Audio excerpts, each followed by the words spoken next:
Assalamualaikum warahmatullahi wabarakatuh.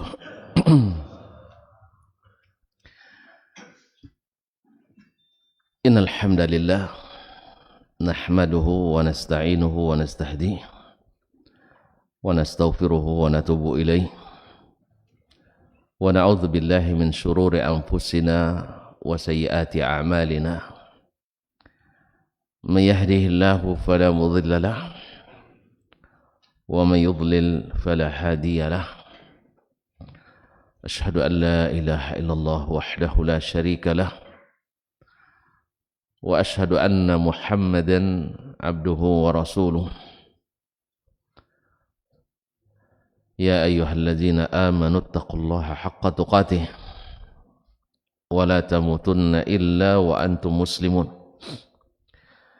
يا أيها الناس اتقوا ربكم الذي خلقكم من نفس واحدة وخلق منها زوجها وبث منهما رجالا كثيرا ونساء واتقوا الله الذي تساءلون به والأرحام إن الله كان عليكم رقيبا يا أيها الذين آمنوا اتقوا الله وقولوا قولا سديدا يصلح لكم أعمالكم ويغفر لكم ذنوبكم ومن يطع الله ورسوله فقد فاز فوزا عظيما أما بعد فإن أصدق الحديث كتاب الله وخير الحدي حدي محمد صلى الله عليه وسلم وشر الأمور محدثاتها وكل محدثة بدعة وكل بدعة ضلالة.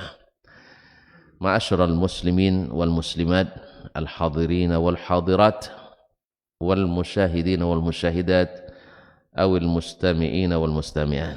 Bapak dan ibu-ibu, saudara dan saudari, adik-adik dan anak-anak jemaah salat subuh yang hadir di Masjid Zaid bin Thabit radhiyallahu ta'ala anhu Pekanbaru, ataupun yang menyaksikan atau mendengarkan melalui media dimanapun berada. Alhamdulillah, Allah subhanahu wa ta'ala kembali memberi kita kesempatan yang sangat berharga, yaitu salat subuh di rumahnya, dan mudah-mudahan Allah berkenan menerima amal ibadah kita, mengampuni dosa-dosa kita, serta mengabulkan doa, harapan dan pinta kita. Oleh itu mari kita bersyukur kepadanya. Semoga nikmat yang telah diberikannya menghasilkan nikmat-nikmat baru yang senantiasa membuat kita bersyukur kepadanya. Salawat dan salam kepada baginda Nabi alaihi salatu wassalam, Nabi besar junjungan alam, yang mudah-mudahan ilmu kepada Imam Asy-Syafi'i rahimahullah, yang Masya Allah kaya raya dan pemurah. Dengan ilmunya mudah-mudahan kita mendapat bagian yang banyak, dimudahkan memahami, dan lebih dari itu dimudahkan dan dikuatkan mengikuti. Ma'asyiral kiram, berkata Imam Asy-Syafi'i rahimahullah tentang masalah apakah dinasakh sunnah dengan Al-Quran atau tidak, atau sunnah mesti dinasakh dengan sunnah. Maknanya hukum yang ditetapkan berdasarkan sunnah Nabi alaihi salatu wassalam boleh enggak diganti atau bahasa sekarang diamandemen, ya, ditukar atau batalkan dengan dalil selain sunnah seperti Al-Quran misalnya. Ma'asyiral kiram dirahmati Allah, Imam Syafi'i rahimahullah berkata, fa in qala qailun hal tunsakhus sunnatu bil Quran. Kalau kemarin kan Al-Quran dengan Al-Quran tidak bisa dinasah kecuali dengan yang semisalnya. Kemudian Imam sudah menyebutkan sunnah juga harus yang semisal dengannya, maka tidak boleh dinasakh dengan perkataan siapapun. Karena tidak ada perkataan yang semisal perkataan Nabi SAW. Alasannya itu, sebab tidak ada dalam Al-Quran maupun hadis menyuruh taat secara mutlak kecuali kepada Allah dan Rasulnya SAW. Oleh sebab itu tidak mungkin hukum yang ditetapkan Nabi SAW dinasakh oleh dalil atau pendapat yang dikatakan oleh seorang alim, bahkan beberapa ulama, sebab tak sepadan, tidak selevel perkataan ulama dengan perkataan Nabi SAW. Dan disinilah pentingnya memahami imam-imam itu, imam mazhab itu, bahwa mereka melarang pengikutnya mengikuti pendapatnya bila jelas-jelas bercanggah dengan sunnah Nabi SAW.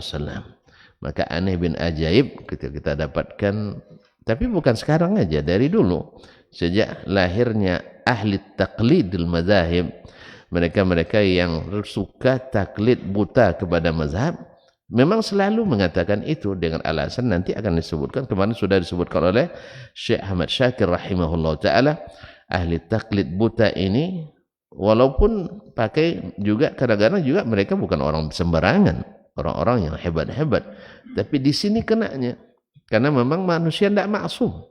Ulama sendiri tidak maksum, ilmunya boleh tinggi tapi mungkin tidak maksum dari sisi taklid ini. Nasallallahu as-salamata wal afiyah. Tidak berani keluar dari belenggu taklid buta tadi. Kalau taklid yang sifatnya taklid mengikuti dengan dalil ittiba, itu tidak apa-apa. Kita memang mudah-mudahan termasuk bagian daripadanya, mengikuti imam dengan mengetahui dalilnya. Ya kalau kita tidak bisa, ya alhamdulillah, jalan keluar terakhir adalah taklid kepada ulama, baik yang bersifat mazhab maupun sifatnya individual personal.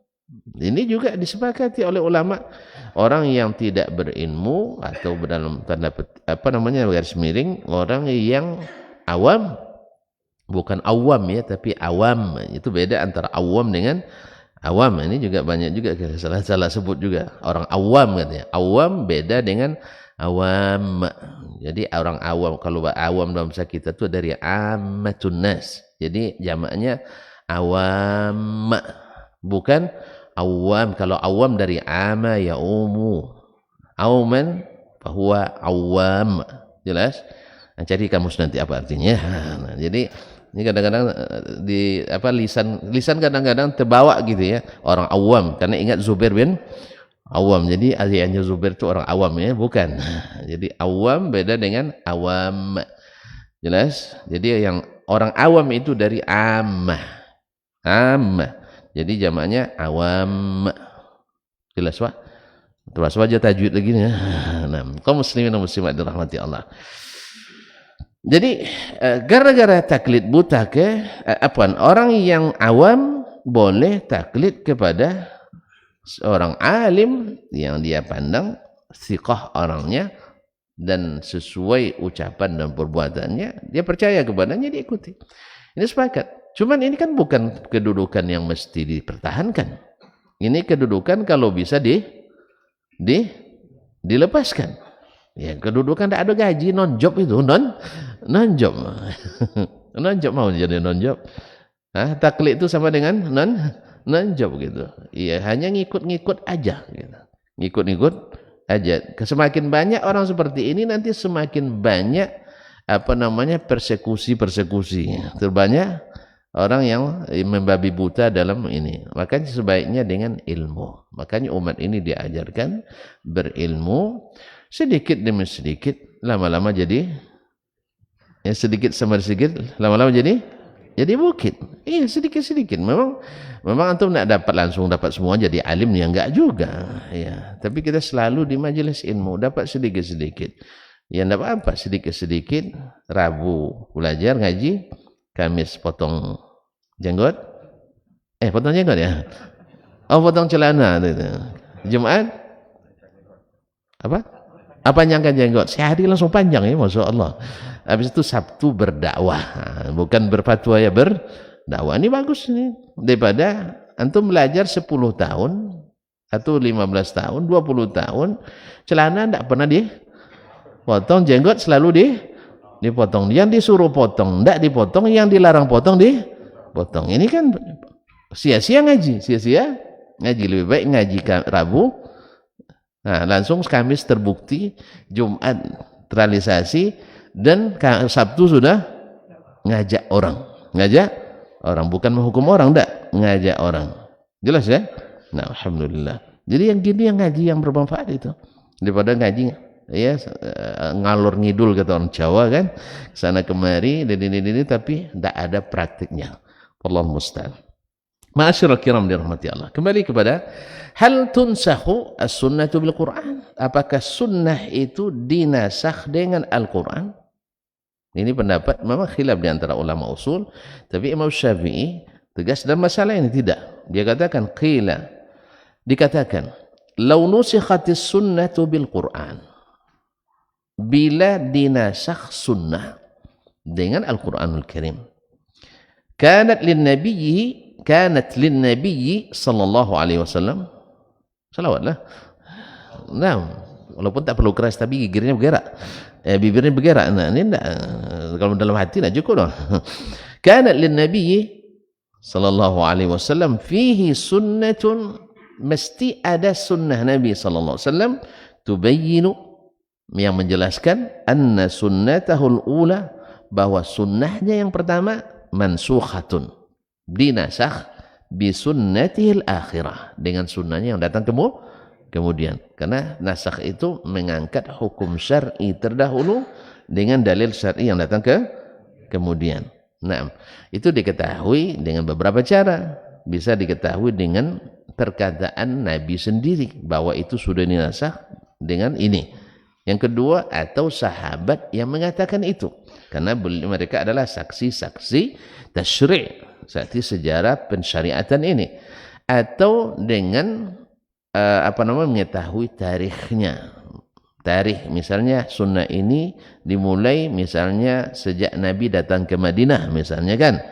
Misalnya sunnah tentang puasa Asyura, misalnya Asyura. Kan Nabi datang ke Madinah walaupun Nabi sudah puasa sebelumnya. Ma'asyiral kiram dirahmati, dan ini tidak dinasakh.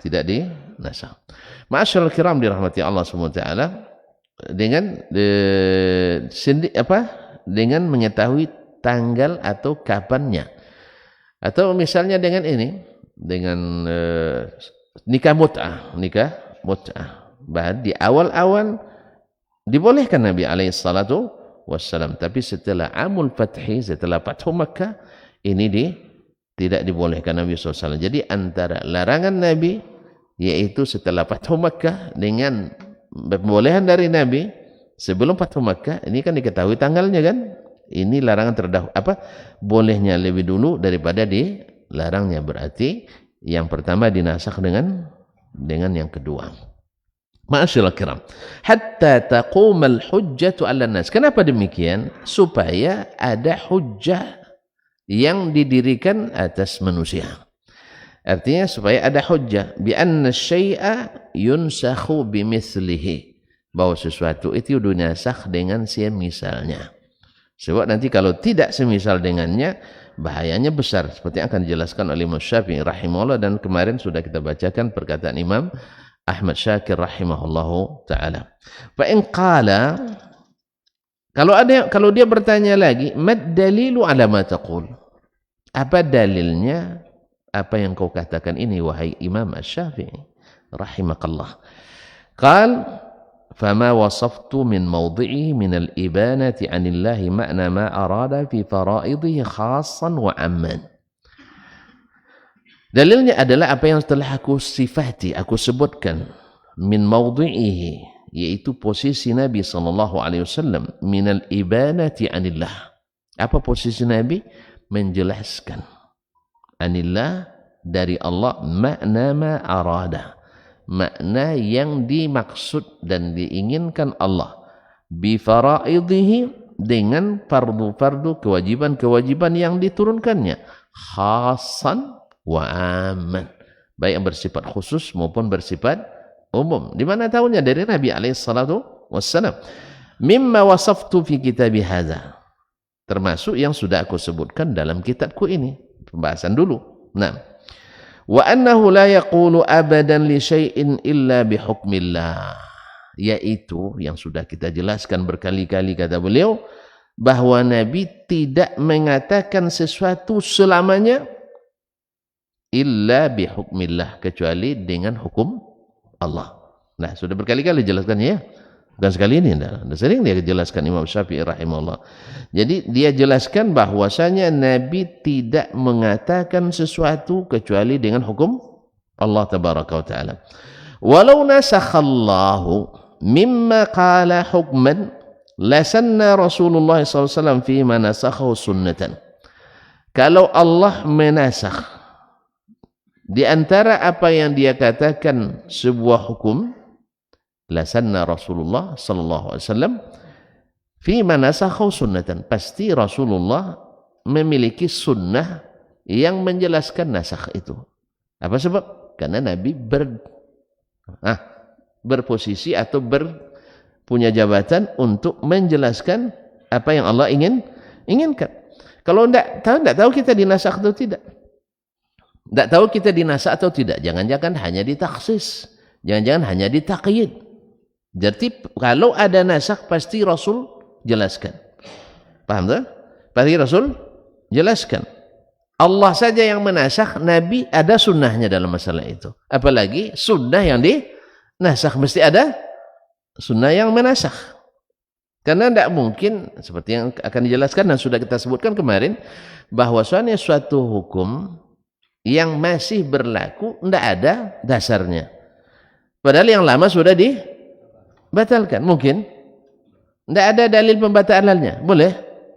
Tidak bisa, kecuali kita memang banyak membatalkan rapat sendiri-sendiri aja tanpa ada dasar hukum. Kadang-kadang sebagian kita Masya Allah memimpin suatu lembaga, memimpin suatu yayasan, di rapat umumnya, rapat luar biasa pula, buat keputusan ini dan itu, tiba-tiba ketua tak mengikuti hasil. Itu banyak, itu memang ada tuh. Ya. Kalau nak buat tak apalah, memang mereka nak buat suka melanggar kan. Ini kalau ketua sudah begitu dah payah jalan itu. Jelas kaum muslimin. Apalagi kalau sebuah negara, apalagi sebuah pemerintahan, sebuah undang-undang, keputusan dan sebagainya, tiba-tiba yang melanggar rajanya, presidennya dan sebagainya. Kalau misalnya ustaz misalnya, dia berfatwa di sendiri yang melanggar gitu, tanpa alasan syar'i, itu lebih bahaya. Oleh itu kaum muslimin dan muslimat dirahmati Allah, maka Nabi SAW apabila ada hukum yang dinasakh oleh Allah, mesti ada sunnah Nabi yang menjelaskan bahwa itu dinasakh. Walau jaza ayyuqal, andainya boleh dikatakan qad sanna Rasulullah sallallahu alaihi wasallam ثم نسخ سنته بالقرآن ولا يؤثر عن رسول الله صلى الله عليه وسلم السنة الناسخة جاز أن يقال فيما حرم رسول الله صلى الله عليه وسلم من البيوع كلها قد يحتمل أن يكون حرمها قبل ينزل عليه أحل الله البيع وحرم الربا. Kalau boleh dikatakan Rasulullah sallallahu alaihi wasallam telah menyunnahkan sesuatu sunnah, kemudian sunnah itu dinasakh dengan Al-Quran.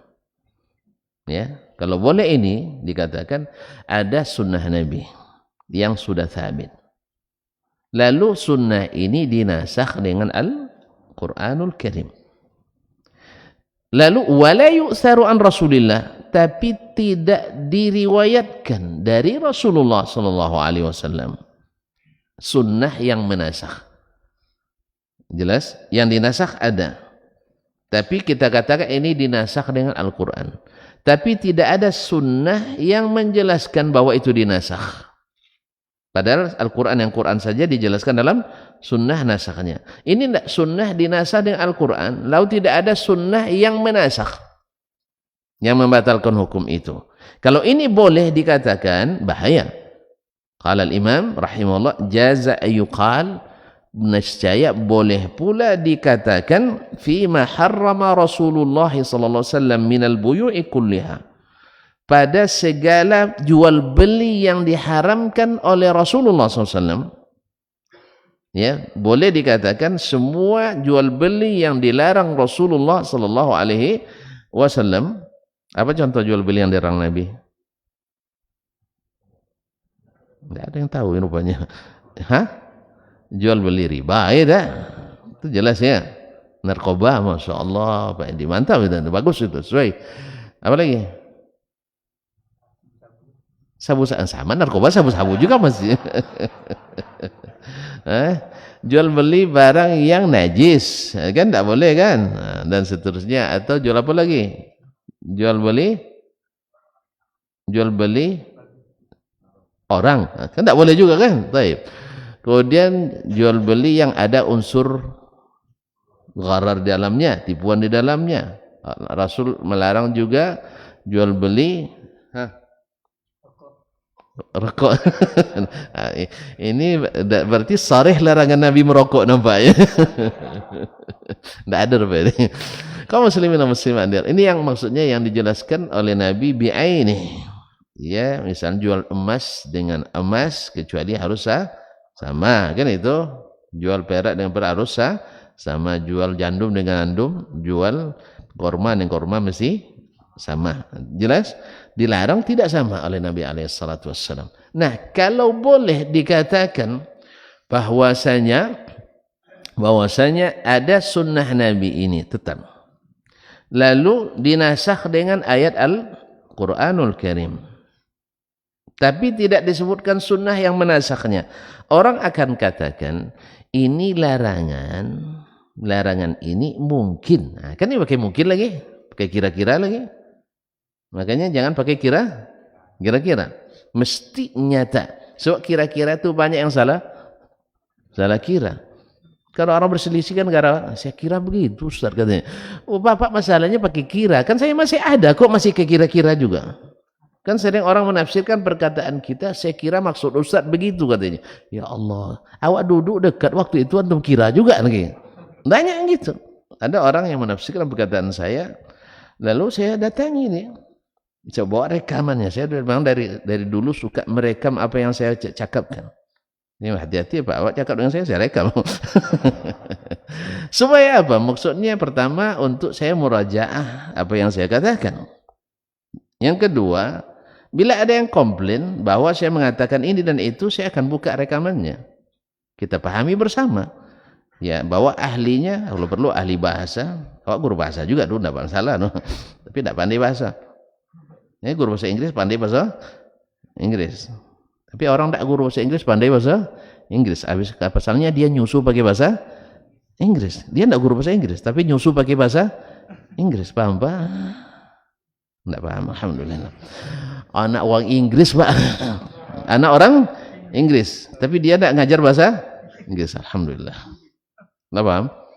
Ada orang tidak ngajar bahasa Arab, tapi pandai bahasa Arab. Pasalnya nyusu pakai bahasa Arab. Anak orang Arab. Jelas? Makanya orang itu tidak perlu tahu bahasa Arab dia. Awak yang tidak pandai bahasa Arab ini perlu tahu bahasa Arab. Kadang-kadang salah nahwu, salah Arab pula. Allah musta'an. Kaum muslimin dan muslimat dirahmati Allah. Lupa sih gara-gara apa tadi. Baik.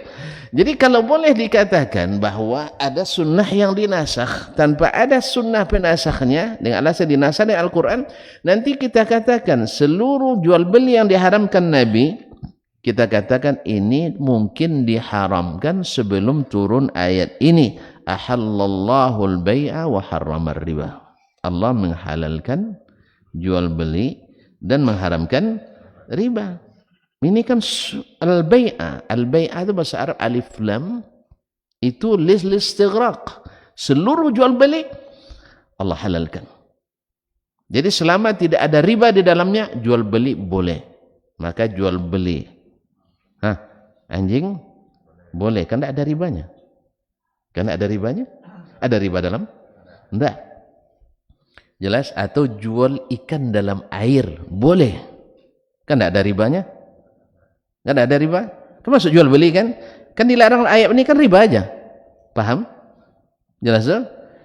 Atau jual beli korma sebelum jadi buahnya, belum jelas jadinya. Kalau masih putih kan tidak jelas, ada yang lisut, tahu lisut? Tidak tahu, liswi. Ada yang apa namanya? Hah? Bukan busuk, busuk lain Pak. Hah? Mengecil, lain, tidak, lisut itu yang pas. Tolong cari bahasanya yang pas lah. Yang kering dia. Nah, ya kering akhirnya melisut. Ya memang bahasa itu harus gunakan pada tempatnya. Itu tidak paham bahasa Indonesia nampaknya. Jadi kekurangan kosakata ini ada kosakata baru saya kasih. Jadi ada yang akhirnya lisut akibat mengering. Jadi tidak sampai suplai oksigen dan air kepadanya, makanan gizi, akhirnya dia lisut. Artinya kekering. Nah, ini sebelum yabdu salahuha, dalam hadis Nabi tidak boleh jual sebelum jelas jadinya. Baik. Nah, kita katakan ini mungkin sudah dinasah dengan wa ahallallahu al-bai'a wa harramar riba. Ini bahaya kaum muslimin dan muslimat dirahmati Allah. Ini nanti semua jual beli halal selama tidak riba. Sampai jual beli ular pun kaum muslimin dan muslimat dirahmati Allah. Jadi kalau ini boleh dikatakan tidak ada sunnah yang menasakh. Padahal itu dinasakh dengan Al-Quran, tidak ada sunnahnya. Orang akan sembarang menasakh. Sembarang menasakh. Dan ini terjadi. Banyak terjadi dalam mazhab-mazhab. Kalau ada yang mengingkari berarti belum belajar mazhab itu. Dalam orang-orang fanatis, khususnya mutaakhirin, akan dia buat atau akan dia sebut berdasar kawaid mazhabnya sebuah hukum, lalu ketika katakan ini dalilnya ada, oh ini sudah di nasakh. Apa nasahnya? Misalnya dengan ayat, misalnya dengan umumnya ayat. Padahal kaum muslimin dan muslim inilah, padahal seperti kata Imam Syafi'i, kalau ini dibiarkan banyak nanti orang menolak sunnah-sunnah Nabi Sallallahu Alaihi Wasallam dengan alasan sudah di nasakh. Dan itu ada setiap zaman, ada setiap zaman. Sehingga lahirlah ungkapan kadang-kadang kita tidak hidup di zaman Nabi, tapi kita hidup sesuai yang diinginkan Nabi. Masya Allah. Sesuai yang diinginkan Nabi itu gimana? Antum tahu keinginan Nabi dari mana kita tahu? Dari ungkapannya, dari bicaranya, dari perbuatannya, dari persetujuannya. Lalu antum, oh enggak, menurut penafsiran saya ini Nabi suka. Antum, saya yang masih hidup saja, antum tidak bisa nafsirkan apa yang saya suka, betul kan? Ya, sampai keluarga dekat kita pun tidak tahu apa yang kita suka. Bagi yang hadir semalam saya contohkan, ada maudo saya, karena saya orang kampung, waktu kecil dulu suka mengoci, tidak tahu juga, catat mengoci, cari ikan di rawa di sawah, itu namanya mengoci. Mengocal, ini catat itu bahasa Indonesia. Nah, kalau tidak ada dalam kamus masukkan, ya, masukkan itu. Nah, coba apa bahasa Indonesia mengoci? Cari ikan, tidak pas. Hah? Nangguk bukan, pakai tangan. Jadi mau mengoci itu yang pas. Tidak bisa, bahasa-bahasa lain tidak bisa. Pasti dengan tafsir, mencari ikan, iya kan? Menombak ikan, apalagi tadi menangguk ikan, enggak, bukan tangguk, ini mengoci pakai tangan.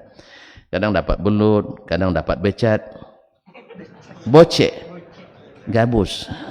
Nah, antum kalau saya sebut bocek enggak percaya antum, tapi gabus suka ya. Baik kaum muslimin. Banyak ikan-ikan rawa itu. Jadi dikiranya saya suka. Pas saya pulang dari Madinah, dimasakkannya belinya ikan yang favorit orang, bukan favorit saya. Dia nak nanya dulu, diberinya kan toman. Suka toman kan? Nah, iya, saya. Tidak ada yang tidak suka. Coba nunjuk tangan yang tidak suka. Saya belikan. Kaum muslimin dan muslimat, rata-rata orang suka, apalagi orang kampung seperti saya. Kan saya orang kampung, kan orang Mojoley, kampung Suboji. Hari nanti di Mojoley kampung Suboji. Orang kampung. Depan rumah orang tua saya itu sawah memang, banyak ikannya dulu tuh. Sampai-sampai Suboji itu katanya dulu, bersejarah pula dikit. Kenapa dinamakan kampung Suboji? Orang cari ikan di situ mengoci.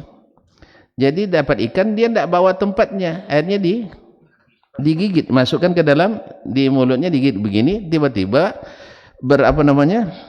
berontak ikannya dan tertelan olehnya, mati dia di situ. Nama apa tuh? Suboji. Ini legenda. Ya. Kalau ditelusuri syaratnya nggak ada. Nah, kata orang tua begitu. Jadi disebut kampung Suboji. Masyaallah kiram.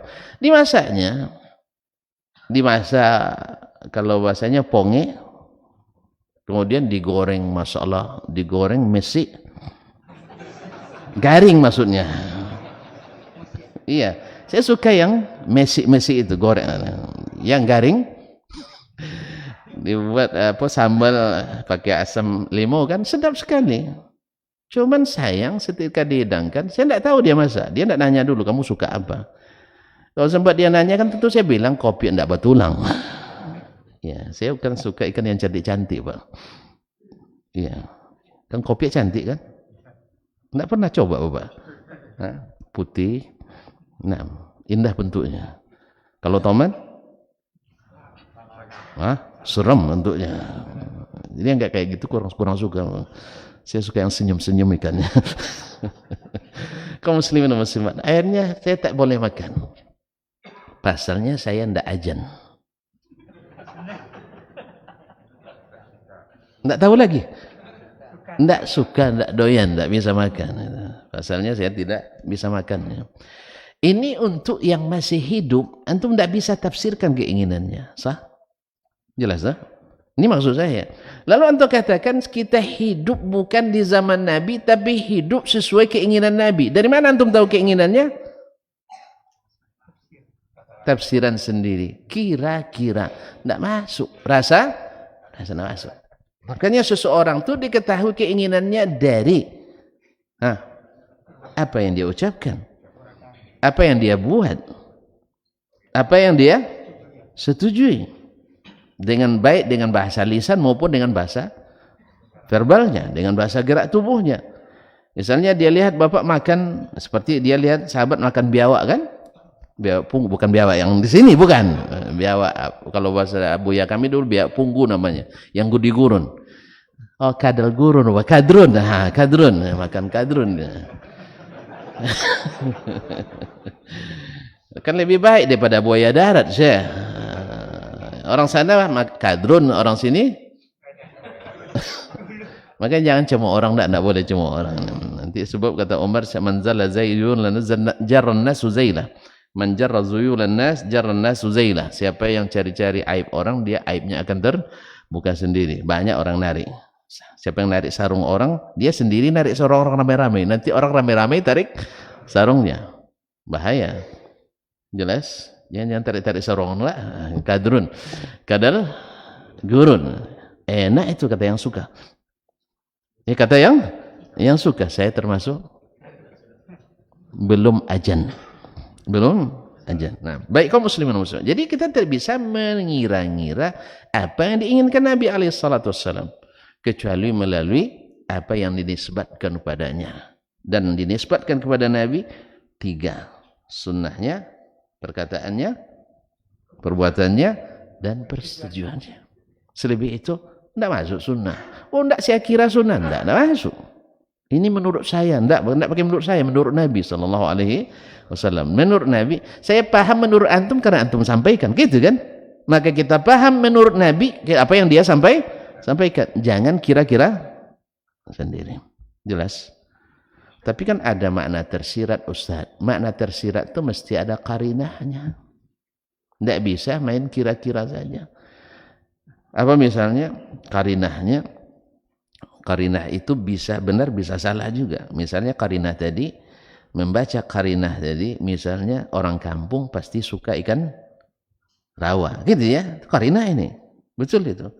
Tapi kadang-kadang qarinah ini bila datang yang membatalkannya, jangan dikira-kira lagi. Jelas? Paham Pak dia? Bapak, karena saya orang kampung pasti suka tomat. Iya kan baru contohnya. Ternyata setelah Bapak saksikan saya tidak makan, berarti qarinah ini tidak dipakai lagi. Sebab sudah ada dalilnya bahwa Ustaz Dasman tak ajan ikan, dah selesai. Besok jangan dipaksa lagi. Ustaz kan orang kampung, masa tidak ajan katanya. Dah, tidak bisa. Jelas tuh. Nabi kan orang Arab, mesti begitu. Tidak. Nabi sudah katakan, saya tidak makan. Saya tidak makan, dia katakan. Walaupun karinanya orang yang tinggal di padang pasir tentu makan. Makanya orang yang ditinggal di Zairah tidak kadrun semua loh. Tidak kadrun semua. Jadi salah pahaman tuh kalau bilang kadrun semua di sana. Tidak kadrun semua. Kaum muslimin dan muslimat dirahmati. Paham tuh? Jelas? Jadi supaya tak ditafsirkan orang ini keinginan Nabi. Harus ada sunnahnya. Harus ada sunnahnya yang diriwayatkan. Kalau tidak ada, maka mengklaim nasakh adalah klaim kosong. Cek kosong. Tahu cek kosong? Oh, jarang makan saya pakai cek ya. Cek kosong. Apa bahasa apanya? Bahasa Indonesianya? Cek kosong apa bahasa Indonesianya? Enggak tahu juga, iyalah. Awak dikasih orang selembar cek enggak tahu juga ya? Ya tonton masa ATM itu dia. ATM kosong, ha. Enggak ada isinya, enggak ada. Ya kosongnya enggak ada isinya. Orang kalau dapat cek itu kan terbang gembira kan? Tiba-tiba ditukar kan? Ceknya kosong. Angkanya ada 1 miliar, tapi isinya 0. Allah musta'an. Baiklah kaum muslimin dan muslimat dirahmati Allah. Besar bunyinya, tetapi kosong isinya. Tong kosong. Allah musta'an. Kaum muslimin dan muslimat. Jadi kalau boleh dikatakan ada sunnah yang dinasakh, tapi tidak ada sunnah yang menasakh, orang akan klaim banyak hal sunnah Nabi dinasakh dengan ayat-ayat seperti ini. Jelas? Paham kan? Berarti kalau demikian, maka pendapat Imam Syafi'i benar apa salah? Benar. Bahwa setiap sunnah yang dinasakh mesti ada sunnah yang menasakhnya. Kalau tidak, maka klaim itu klaim batil demi hukum. Wa fi man rajama minaz zunat. Demikian pula orang yang dirajam, para pezina yang dirajam, qad yahtamilu ayakuna rajmu mansukhan. Orang bisa saja menafsirkan barangkali hukum rajam ini sudah dinasakh.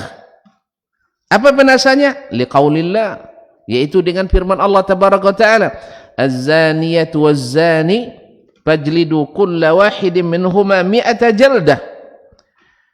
Naam, seorang pezina perempuan dan seorang pezina laki-laki, maka cambuklah masing-masingnya 100 kali cambuk.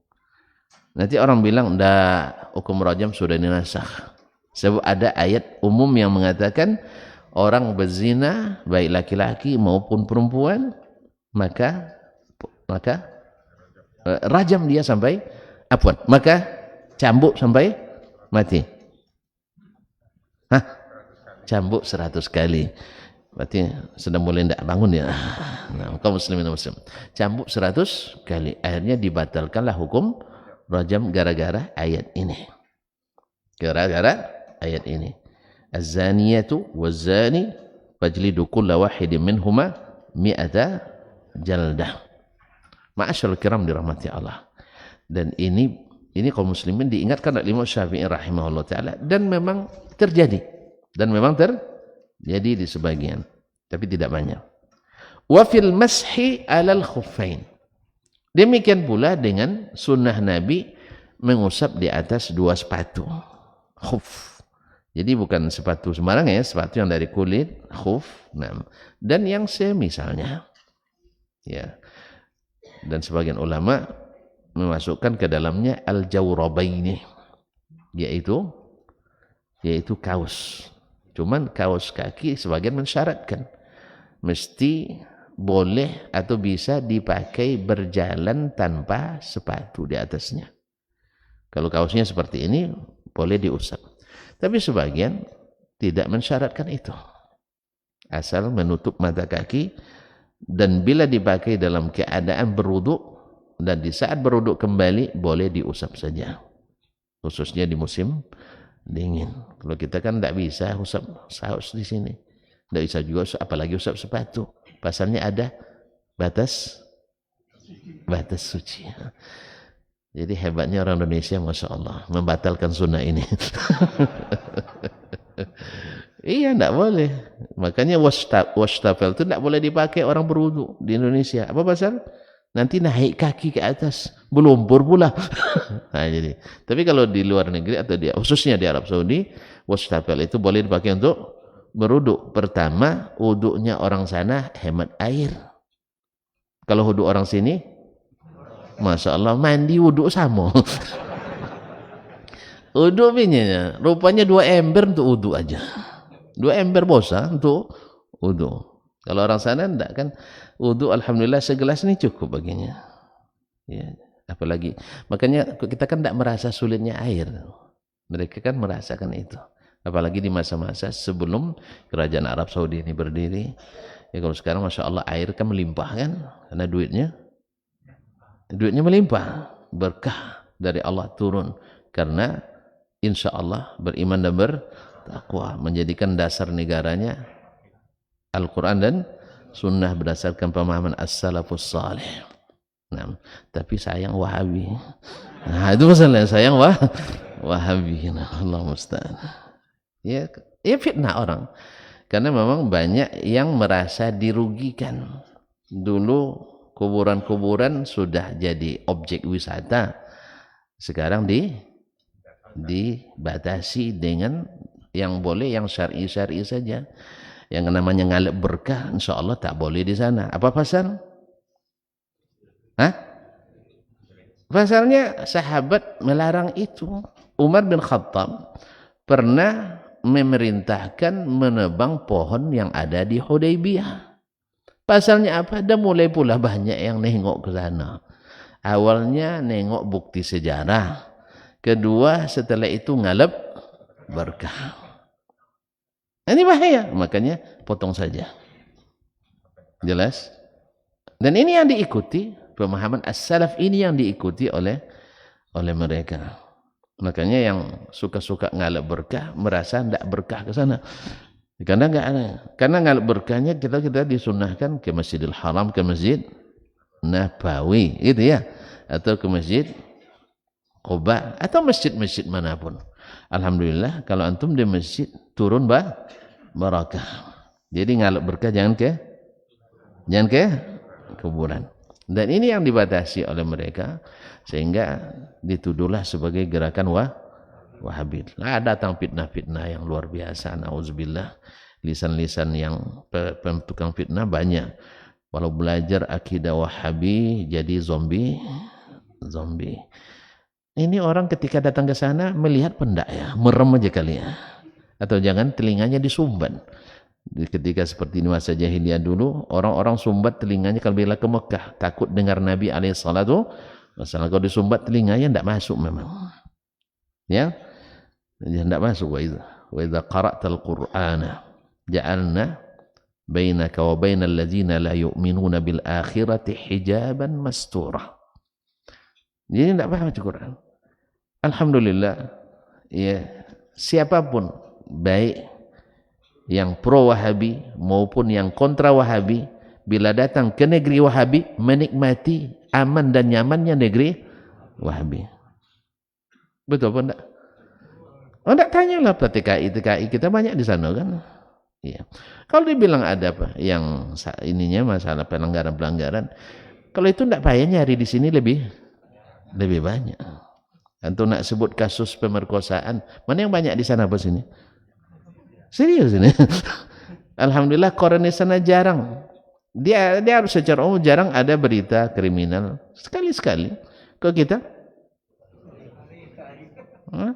Makanya saya tidak mau beli-beli koran yang seperti itu. Gitu.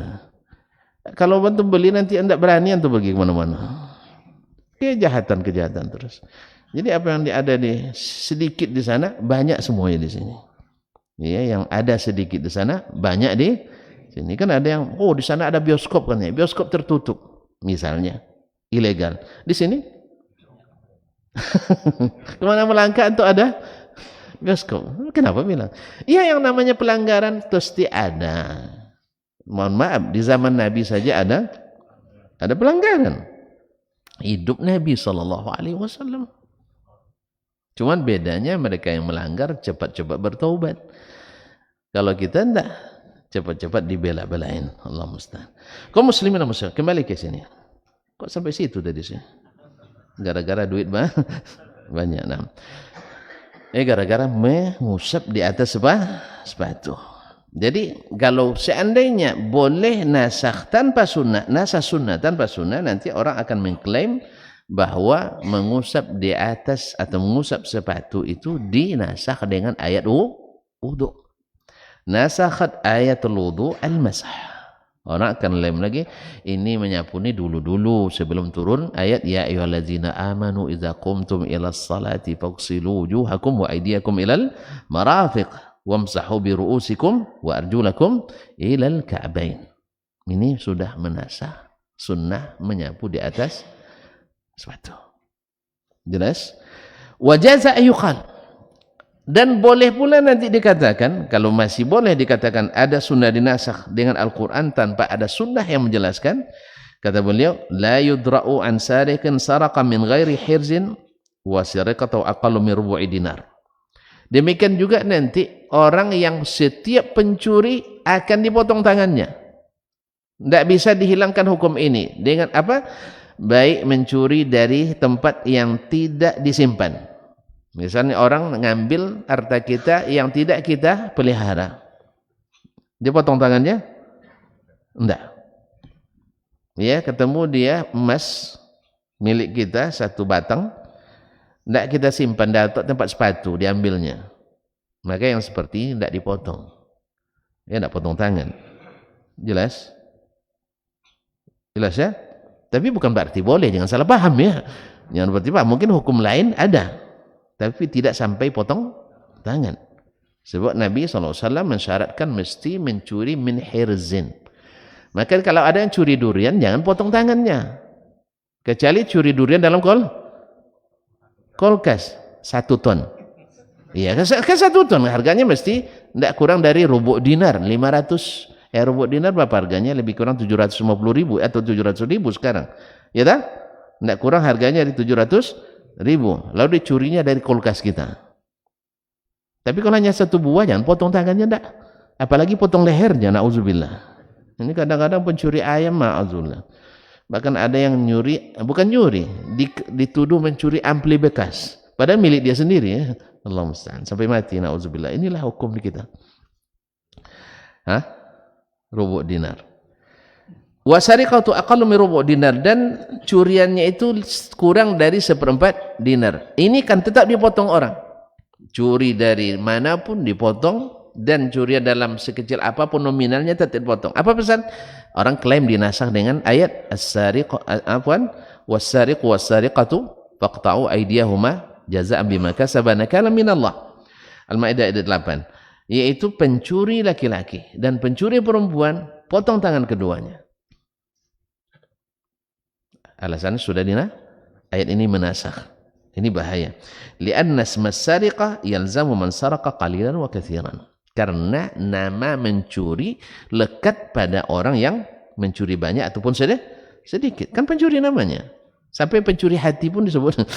Nah. Wa min hirzin wa min ghairi hirzin. Baik yang dicuri dari tempat simpanan maupun bukan di tempat simpanan. Wala jaza raddu kulli hadithin. Ini lebih bahaya lagi, dan boleh menolak setiap hadis an Rasulullah sallallahu alaihi wasallam bi ayyuqal, dengan dikatakan lam yaqulhu, Nabi belum mengatakannya. Baik, jaza raddu kulli hadits an Rasul bi an yuqal lam yaqulhu idza lam yajidhu mithla at-tanzil, apabila dia tidak mendapatkan seperti Al-Qur'an. Wa jaza raddu sunani bi hazainil wajhain, dan pasti boleh menolak banyak sunnah dengan dua bentuk ini. Faturikat kullu sunnatin ma'aha kitabun jumlatan, akan ditinggalkan banyak sunnah yang ada bersamanya Al-Quran. Aslinya ada ayat yang bertentangan dengan jumlatan secara jumlah, secara garis besar. Tahtamilu sunnatu an tuwafiqahu, bisa sunnah ini sama maknanya dengan ayat Al-Quran. Wahiyya la takunu abana illa muwafiqatan lahu, dan sunnah itu selamanya memang pasti sama dengan Al-Quranul Karim. Tapi orang klaim nanti idza ihtamala al-lafdhu fima ruwiya anhu khilaf al-lafdhi fi at-tanzili biwajh, apabila lafaz yang datang dalam sunnah itu.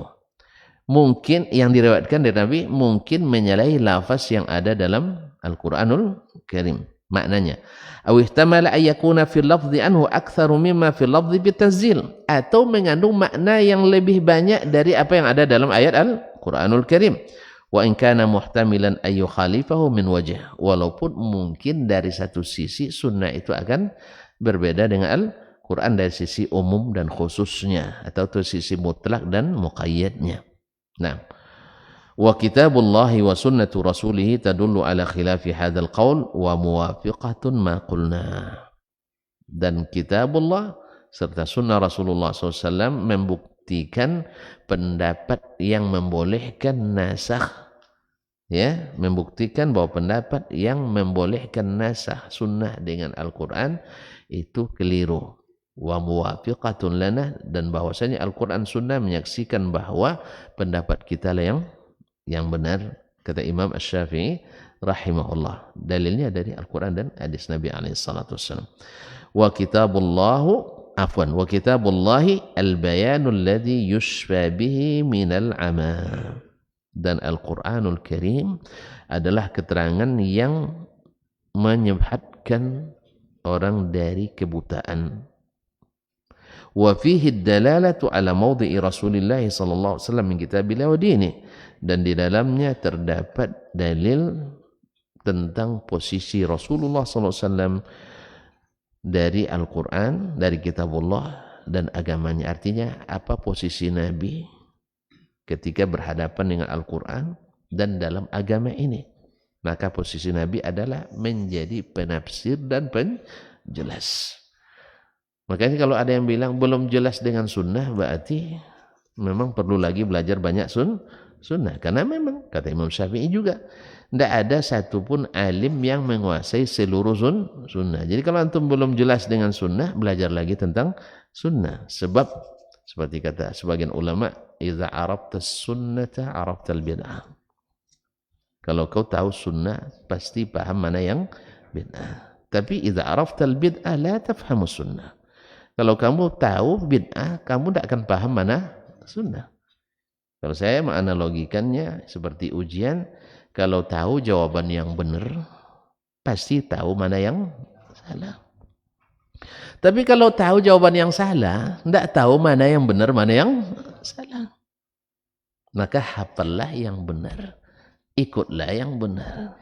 Jangan ikut yang salah. Oh enggak, Nabi mungkin salah, ini bahaya.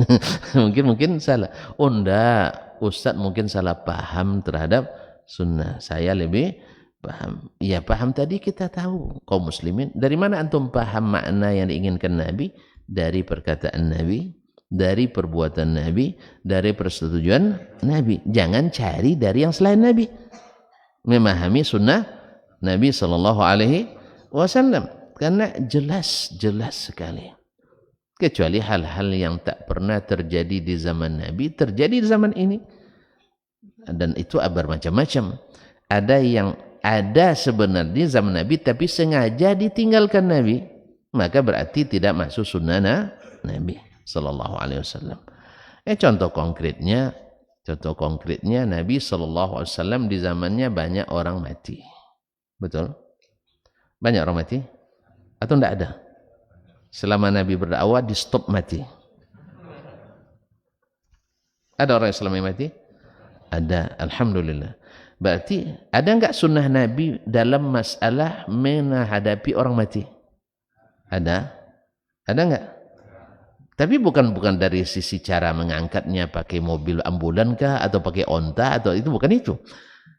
Tapi prosesi yang berkaitan dengan ibadahnya. Jelas? Sebab kalau dalam masalah transportasi atau sarana prasarana fasilitas, sunnah Nabi itu antum a'lamu bi umuri dunyakum. Jadi masalah fasilitas sunnahnya terbuka luas. Ini yang sehingga ulama menarik kesimpulan mengkaidah al-aslu fil asya'il ibahah. Hukum asalnya sesuatu itu, segala sesuatu itu dibolehkan. Kecuali illa madallad dalilu ala khilafi, kecuali ada dalil yang melarang.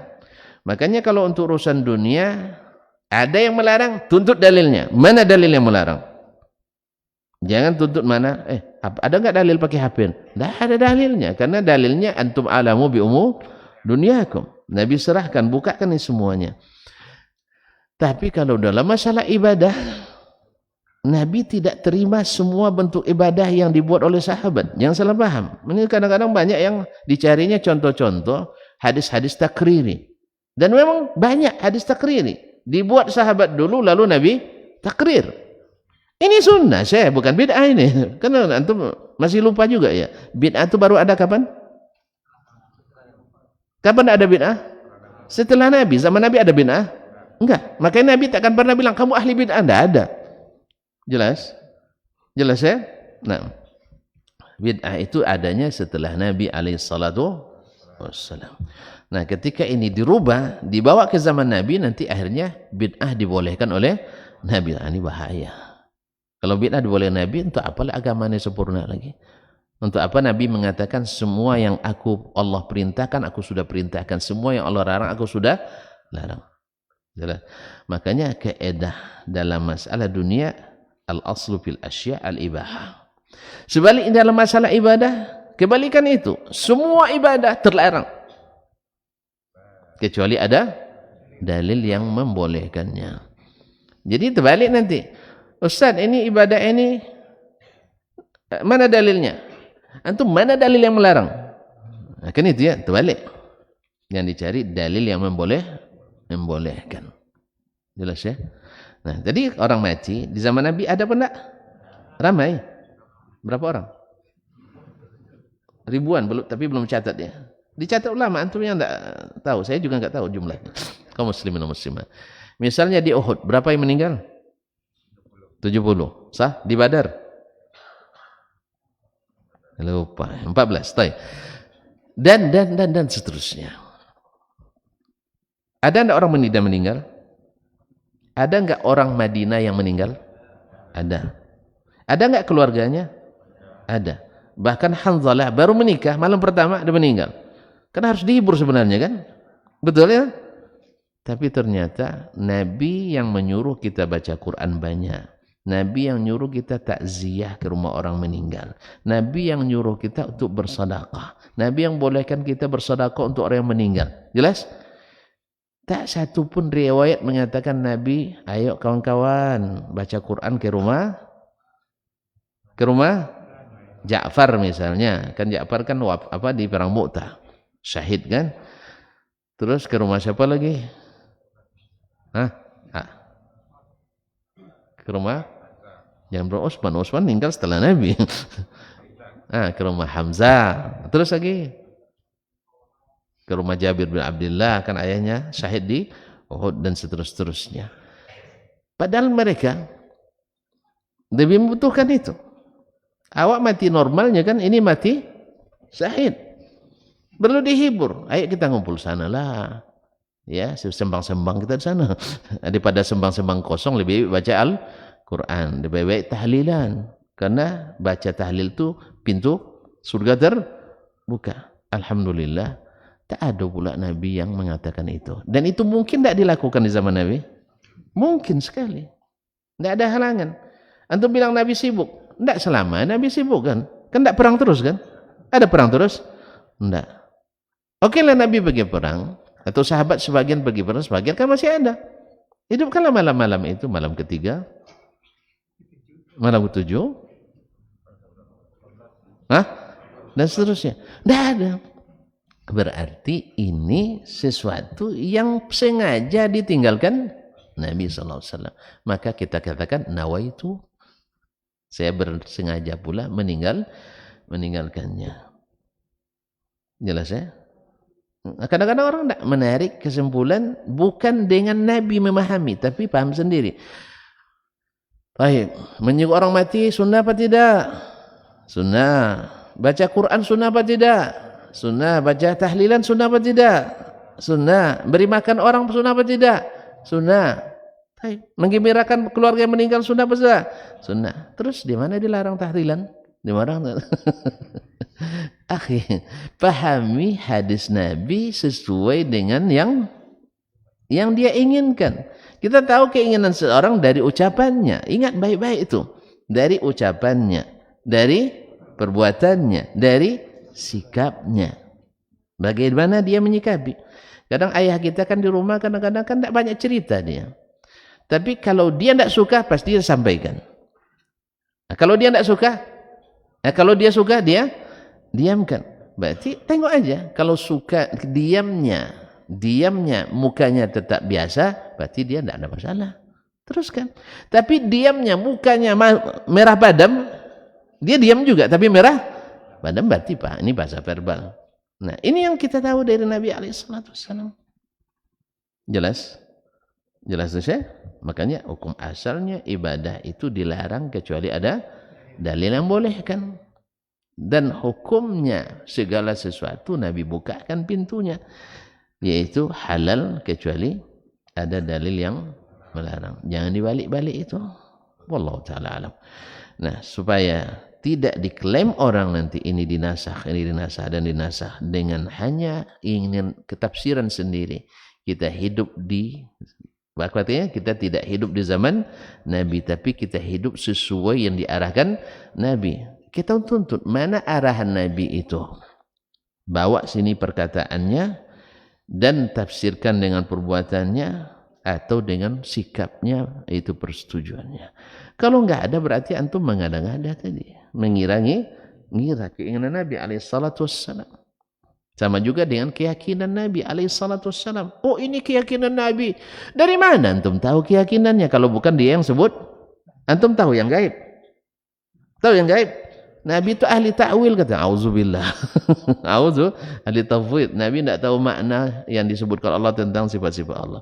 Antum telah berdusta atas nama Nabi SAW karena menisbatkan ke Nabi yang tak ada dalilnya dari Nabi SAW. Jelas? Kan sepakat umat Islam semuanya sunnah Nabi itu adalah perkataannya, perbuatannya, dan persetujuannya. Cari di situ. Kalau enggak ada berarti antum mengada. Ngada-ngada namanya mandai. Kalau enggak mau terima namanya tongkol. Mana yang bagus, tongkol atau mandai? Enggak ada yang bagus. Yang bagus itu adalah taat dan manut pada Nabi alaihissalatu wassalam. Dan Nabi sudah jelaskan dengan bahasa yang terang benderang. Dia yang bilang, Allah yang bilang, bukan kita. Bahasa Arab yang menjelaskan. Antum bilang tidak jelas. Mana buktinya? Tidak ada buktinya. Dari Nabi nggak ada, dari sahabat nggak ada. Oh, dari imam kami ini. Oh, imam ini belajar sama imam ini. Imam belajar sama ini. Itu tidak sanad namanya kawan. Karena ada namanya tahammul, ada. Dalam hadis itu, dalam sanad itu ada tahammul, ada. Paham tak? Terpaksa belajar usul fikih, buka majlis baru usul hadis ini kaum muslimin. Menuntut ilmu. Bisa saja antum duduk di majelis saya. Jelas? Lalu antum nanti setelah itu meriwayatkan dari saya apa yang saya katakan. Kalau benar itu dari saya, antum thiqah. Tapi kalau sempat antum mengada-ngada atas nama saya, antum kadzab. Paham tak? Dusta. Kalau antum tak meriwayatkan satu pun dari saya, berarti antum pakum, bukan murid saya. Nah, kalau ada yang bilang misalnya, imam ini bertemu dengan imam ini, belajar dengan ini. Lalu kita kata, oke, tunjukkan apa yang dia sebut. Misalnya, haddatsana fulan, an fulan. Kita akan teliti satu persatu. Antum mengada-ngada atau benar seperti apa adanya. Ini tidak luput. Bukan kalau hanya sekedar duduk atau bertemu dan mungkin saya akan memuliakan antum, menjamu antum, oh berarti kita semazhab. Belum tentu. Kalau kaidah ini yang dipakai nanti, Syekhul Mu'tazilah Wasil bin Atha, ini murid dekatnya Imam Al-Hasanul Basri. Berguru padanya. Tetapi dia bertolak belakang dengannya. Jadi itu kaum muslimin. Kadang-kadang kita banyak takicuh di antara. Bicara cerita tentang sanad sebulan bertemu sebulan. Saya tidak pungkiri itu, betul. Ada orang saya bertemu dengan Syekh Bulan, tapi apa yang antum riwayatkan dari dia dalam masalah agama ini? Dan bukan secara umum saja asal berguru dengan dia pasti sama, dia tidak sama. Kita aja tidak sama. Sah? Jadi itu yang maksud sanad itu bukan hanya sekedar duduk mendengar, tapi sampai kepada ada meriwayatkan. Nah, kalau antum sudah mulai meriwayatkan, nanti saya periksa satu persatu. Jelas? Pahami? Tapi jangan, saya tidak marah, antum marah. Nah. Bila sudah ada yang nanti yang mulai meriwayatkan dari saya dan saya masih hidup, saya akan konfirmasi dan klarifikasi mana riwayatnya, kapan saya riwayatkan. Alhamdulillah rekaman ada. Jelas? Ini kadang-kadang orang sembarang aja ngomong kan, asal begini. Bulan bertemu dengan Syekh Bulan, berarti dia meriwayatkan ilmu ini dari Syekh Bulan. Mungkin dia dapat dari orang lain, bukan dari Syekh ini. Jelas? Makanya ada istilahnya riwayat bitawahum. Dia dapat dari orang lain, dikiranya dari sepulan. Ini apa derajatnya? Mungkar. Mungkarul hadis. Paham tuh ya? Antum misalnya dengar dari saya tentang masalah nasakh ini, bahwa Imam Asy-Syafi'i rahimahullah mengingkari nasakh sunnah dengan Al-Quran kecuali ada sunnah yang menjelaskan. Itu ada. Lalu saya nukil pula pendapat orang lain, bukan pendapat Imam Asy-Syafi'i. Lalu antum riwayatkan, berkata Dr. Dasman, bahwa Imam Syafi'i rahimahullah membolehkan nasakh sunnah dengan Al-Quran walaupun tidak ada sunnah yang menjelaskan. Nanti ini murid-murid yang lain akan bicara dia, ya Syekh Edi, anda tidur waktu mendengarkan ceramah katanya. Makanya dalam catatan para ulama hadis itu banyak kana yan'as, dia sedang ngantuk waktu belajar, maka riwayatnya mungkar, sering ikhtilaf. Kan orang sekarang ingin melegalkan sebuah mazhab, melegalkan sebuah pendapat bahwa syekh ini bertemu dengan syekh ini, lalu dia belajar dari syekh ini, belajar dari syekh ini, seolah-olah semua yang diyakini oleh syekh ini dari syekh itu. Jelas? Misalnya dia bertemu dengan murid Imam Asy-Syafi'i. Imam Syafi'i bertemu dengan Imam Malik. Imam Malik bertemu dengan Nafi'. Nafi' bertemu dengan Abdullah bin Umar. Abdullah bin Umar bertemu dengan Rasulullah sallallahu alaihi wasallam. Seolah-olah semua yang dipahami oleh ini merujuk ke Rasulullah. Ini omong kosong.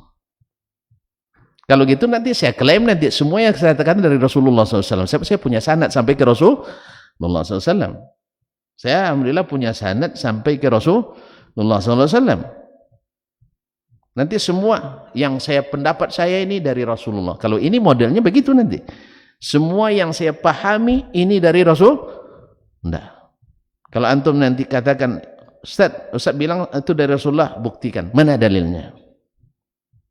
Kalau ada yang klaim bahwa pendapat imam ini dari Rasulullah, buktikan mana riwayatnya. Kemudian kalau ada riwayat saya akan periksa. Benar tidak ini dari Syafi'i atau dari Pak PI barangkali. Karena tidak sedikit terkibul asanid salah satu bentuk berdusta dalam hadis. Ini terpaksa tonton agak lama tidak apa-apa ya? Tidak apa lama ya? Karena banyak orang nak menyesatkan umat dengan cara seperti ini. Jadi kiranya orang tidak tahu makna sanad itu. Masa orang belajar sanad sambilan dengan orang yang Allah musta'an. Kaum muslimin dan muslimat dirahmati Allah. Jadi sanad itu ada namanya tahammul. Ketika belajar itu namanya tahammul itu. Kata Imam Yahya bin Ma'in, "Idza katabta faqammish." Ketika sedang menulis hadis itu, sedang belajar, catat aja semua dulu, Wa idza haddatsta fafattish. Tapi kalau sudah masuk ada nak disampaikan dalam bentuk berhujjah, bukan menyampaikan apa adanya. Kan ada sebagian ulama meriwayatkan bahwa riwayat itu ada, itu aja sebagian disebutkan sanadnya. Ini tugas yang belakangan nanti untuk memeriksa. Kalau orang dulu disebutkan sanad, orang langsung paham. Oh ini tidak mungkin syekh ini bertemu dengan syekh anu. Paham orang dulu. Kalau sekarang dah ditakhrij pun tidak paham juga. Iya, dah ditakhrij pun dah jelaskan si fulan tidak paham juga. Makanya kita hari ini perlu takhrij, namanya ilmu takhrij. Orang dulu enggak paham langsung dia. Makanya ketika Imam Al-Bukhari misalnya meriwayatkan sebuah riwayat, mungkin hadisnya termasuk hadis palsu misalnya, tapi bukan dalam sahih ya, bukan dalam kitab sahihnya dan kitabnya yang lain. Misalnya dia sebutkan sebuah riwayat dengan sanadnya haddatsana fulan, tapi ternyata di situ ada dhaifnya atau mungkin saja palsu misalnya, maka kita tidak mengatakan Imam Bukhari berhujjah dengan hadis palsu, karena tidak, dia hanya menyebutkan contoh. Kadang ini contoh riwayat si fulan yang palsu. Makanya kan antum sebut hadis ini diriwayatkan oleh Imam Bukhari dalam Tarikhul Kabir katanya. Karena aneh juga kadang. Sebab ada seorang ustaz, masya Allah, dengan semangatnya meriwayatkan hadis riwayat Imam Bukhari katanya. Pasuk cari-cari sampai tanya Pak Profesor Bukhari katanya.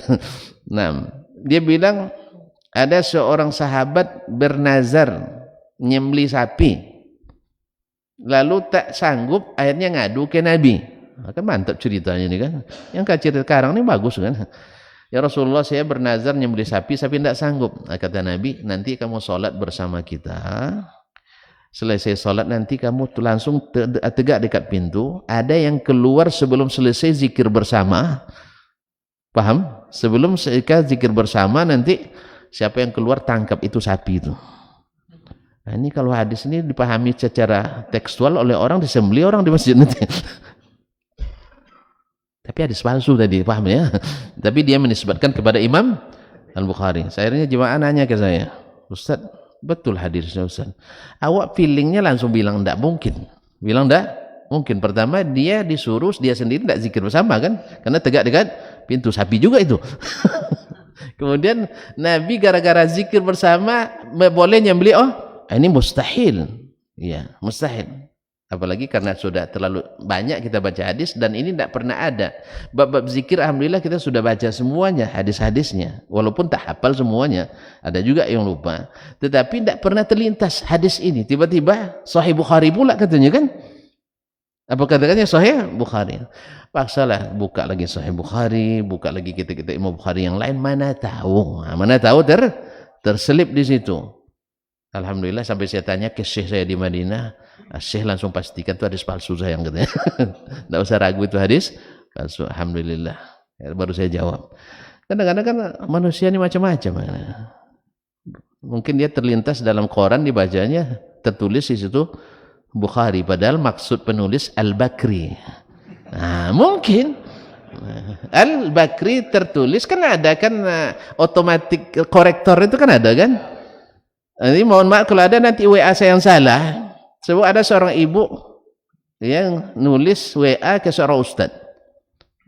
Bunyi aslinya, Ustaz, Assalamualaikum dulu kan, semoga Ustaz sehat. Ustaz, bisa Ustaz mengisi hari ini? Hari itu dikoreksi langsung oleh WA, hati ini. Kebetulan ibunya janda pula. Nah, coba bagaimana? Akhirnya Ustaz bingung dia. Untung ibu tu cepat klarifikasi, mungkin dibaca lagi kan, dibaca lagi dia astagfirullah Ustaz, saya tulis bukan saya nulis, WA yang salah korektor. Jadi itu kaum muslimin dan muslimat dirahmati Allah. Mungkin maksudnya Al-Bakri. Oh, setelah diteliti ternyata Al-Bakri salah satu pendusta dalam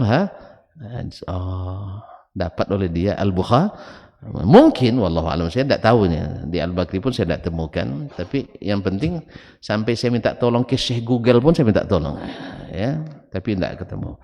Oleh itu kaum muslimin dan muslimat dirahmati Allah, jadi sanad itu bukan asal ketemu, paham ya? Ya, harus ada riwayatnya. Kemudian ada orang yang muqillin wa muksirin, ada yang banyak riwayatnya, ada yang sedikit. Yang banyak riwayatnya diperiksa lagi, banyak sesuai atau tidak sesuai. Kalau banyak sesuai berarti insya Allah minimal saduq. Tapi kalau lebih banyak tidak sesuainya berarti berarti katsirul auham. Atau bisa, dan bila tidak sesuainya sengaja dia palsukan, kadzab. Jadi tidak sembarangan kalau masalah sanad ini. Orang kadang-kadang ingin menjadikan masalah sanad sederhana saja, asal ketemu sudah bersanad. Kalau itu banyak klaim nanti Abu Jahal klaim bertemu Rasulullah Sallallahu Alaihi Wasallam. Abu Talib bertemu Rasul dia. Abdullah bin Ubay lama sama Rasul.